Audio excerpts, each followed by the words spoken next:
What is your goal for Alabama's prisons? My goal for the prisons? That's a great question. I want to fundamentally transform the way we do corrections in the state of Alabama. I think for many, many years we have inadequately resourced this department. That's created several issues that we face on a daily basis. Overcrowding, low staffing, deteriorating facilities. So my goal would be to do whatever we can do to improve those conditions across the entire state in all of our facilities. And a little bit later, I want to talk to you about how to accomplish that. But first of all, with your experience in the Air Force and at the Pentagon, how does this task in front of you compare? And how do you use that experience? Right, sure. I talk to my staff a lot about the idea that leadership is leadership. People are people. And so I think my experience in the Air Force and having the privilege to serve and to understand what it means to be part of an organization that's based on values and service and camaraderie, which I think this department is, helped me understand kind of the ethos of the department. Having the privilege to lead large, complex organizations in the Air Force. I mean, I was very fortunate in my 28 and a half years to have a lot of just broad leadership experiences. And I think all of that transfers. Now, there were certainly some differences. Corrections is a new field for me, and that's why I spent the first 7 months of my time here visiting all 28 facilities to understand what goes on in corrections, to get out, talk to the staff. We have a terrific staff.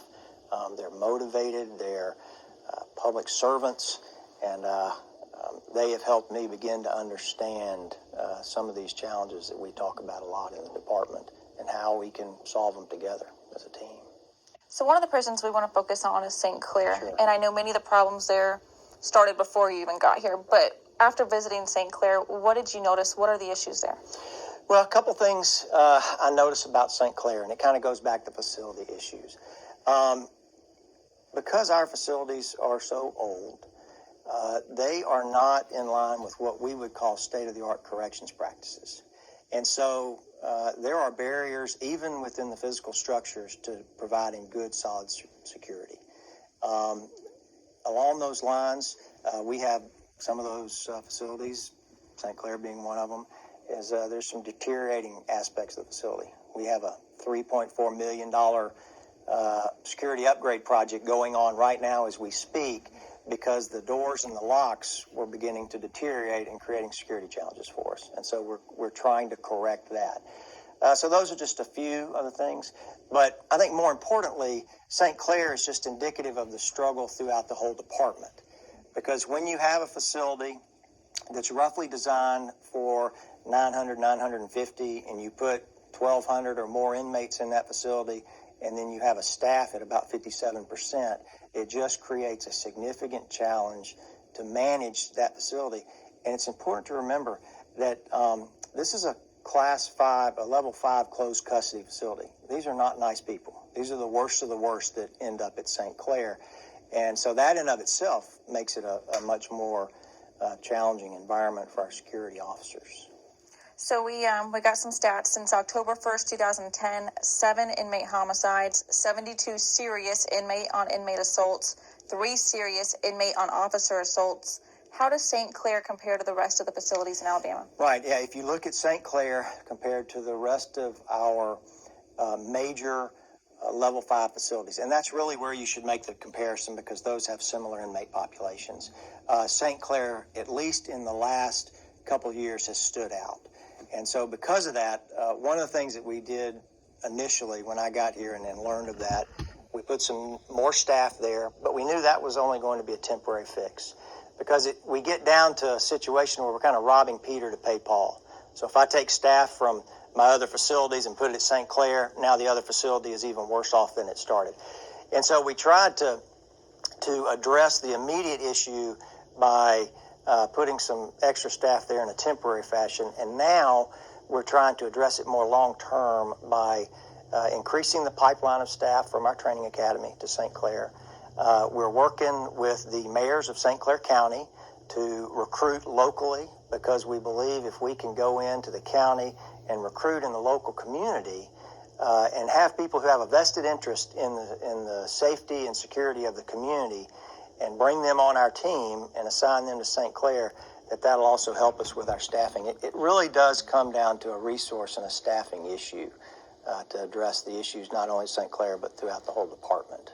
When it comes to staffing security officers, you mentioned this 57% number, but 57% of the officers you have budgeted for, you have the money there, you just can't fill the jobs.